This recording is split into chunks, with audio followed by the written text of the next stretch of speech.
बारामती विधानसभा मतदारसंघातून अजित पवारांच्या विरोधात युगेंद्र पवारांना उमेदवारी देण्याची मागणी कार्यकर्ते करतायत। आपल्यासोबत कार्यकर्ते आहेत, त्यांच्याशी बातचीत करूयात। काय नेमकी तुमची प्रमुख मागणी आहे आणि युगेंद्र पवारांनाच उमेदवारी देण्याची मागणी तुम्ही का करताय?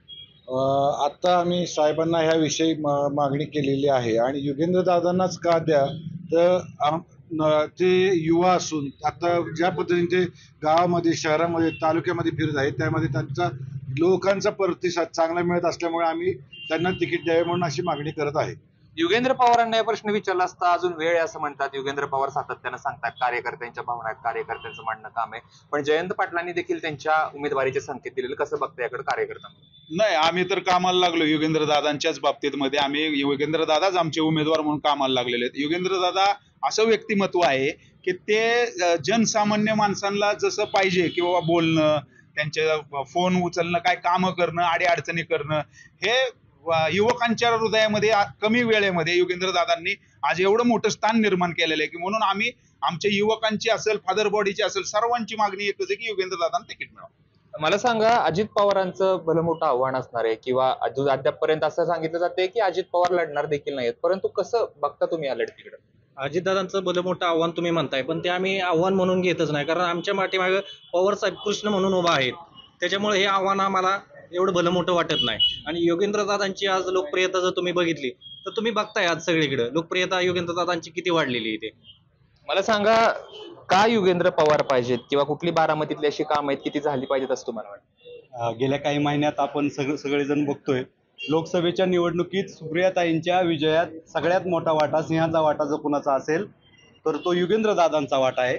युगेंद्रदादांनी ज्या पद्धतीनं तालुका आणि शहर पातळीवर काम केलं, त्याच्यामुळं सुप्रियाताईंना बारामती शहरातून लीड देण्याचं काम दादांनी केलेलं आहे।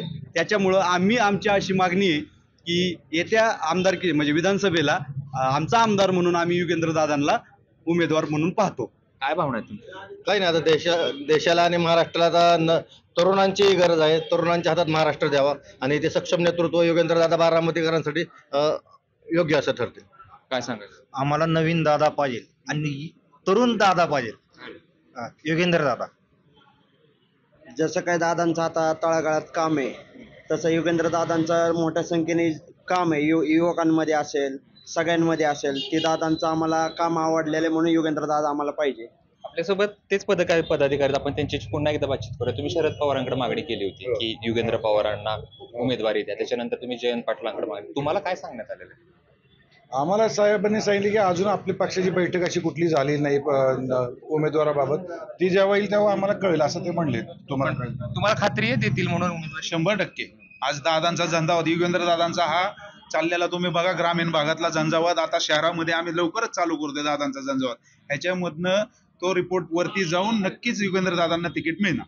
साधारणतः 100 गावांचा दौरा मागच्या 10 दिवसात त्यांनी केलेला आहे, कसं बघता या दौऱ्याकडे? साधारण 118 गावात युगेंद्रदादांचा दौरा झालेला आहे। सकाळी 8 वाजल्यापासून दादांचा दौरा चालू होत होता, तो रात्री 11 वाजेपर्यंत, पण लोक अजिबात सुद्धा इकडे तिकडे हल्लेले नाहीत। आजही दादांची लोकप्रियता अजूनच वाढत चाललेली आहे, म्हणजे महिला असू द्या, वयोवृद्ध असू द्या किंवा युवक असू द्या, सगळ्यात लोकप्रियता दादांची वाढत चाललेली आहे।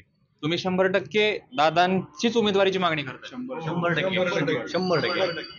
तर हे होते कार्यकर्ते ज्यांनी युगेंद्र पवारांची मागणी केलेली आहे उमेदवारीची बारामती विधानसभा मतदारसंघात। परंतु आता उमेदवारी अद्यापपर्यंत जाहीर झाली आहे, परंतु एकीकडे जर बघितलं गेलं तर युगेंद्र पवार लढतील अशी जी आहे ती चिन्ह या बारामती विधानसभा मतदारसंघातून दिसत आहेत।